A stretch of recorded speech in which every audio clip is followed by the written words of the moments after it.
Ainda dentro das causas dos aneurismas familiares, a gente tem alguma dificuldade em identificar alterações genéticas que possam estar relacionadas ao surgimento de aneurismas cerebrais. Mas algumas doenças são mais comuns e esses pacientes têm sim que ter uma preocupação maior da equipe médica para que faça esse acompanhamento, principalmente com o paciente e sua família.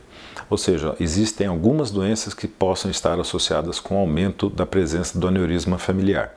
As doenças citadas abaixo são doenças que a gente felizmente vê pouco, mas é importante que os médicos saibam das suas possibilidades de associações. A principal delas, as doenças relacionadas ao colágeno, ou seja, a estrutura que forma a parede dos vasos sanguíneos. Aqui duas são as mais comuns, como a doença de Marfan e a doença de Ehlers-Danlos, que é uma alteração do colágeno que enfraquece a parede arterial, levando à formação dos aneurismas cerebrais. Uma doença que sempre tem que ser investigada nos pacientes com aneurisma familiar é a presença dos rins policísticos, ou seja, os pacientes com rins policísticos podem sim ter aneurismas familiares e os pacientes com aneurisma cerebral podem ter os rins policísticos, ou seja, às vezes o paciente faz a investigação pelos rins e encontra uma situação que pode levar à identificação dos aneurismas cerebrais ou vice-versa.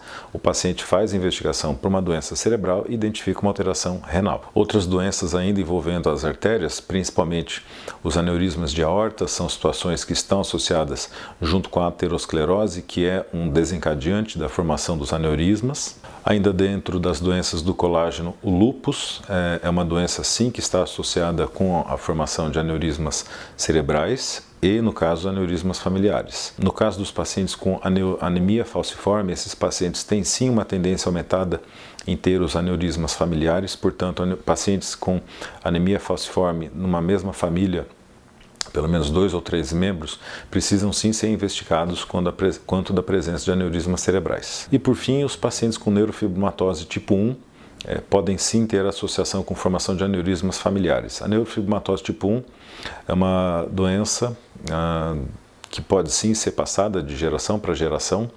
Ela está associada com manchas café com leite, ou seja, manchas com aspecto marrom no corpo, e formação de neurofibromas, que são nódulos e que sim estão associados à presença de aneurismas cerebrais. Ainda dentro do grande grupo dos pacientes com malformações vasculares cerebrais, existem as malformações de alto fluxo, ou seja, as malformações arteriovenosas e as fístulas durais, e as malformações de baixo fluxo, que seriam os cavernomas cerebrais.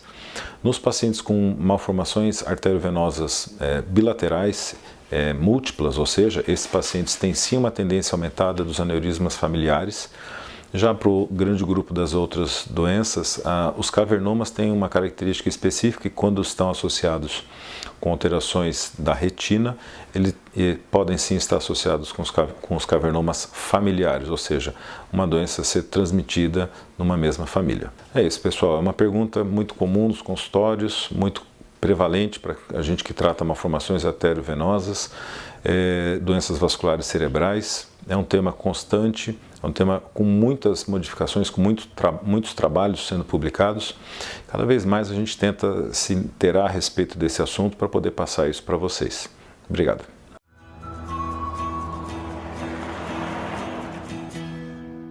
Clínica de Neurocirurgia e Cirurgia Minimamente Invasiva, Neuromogi.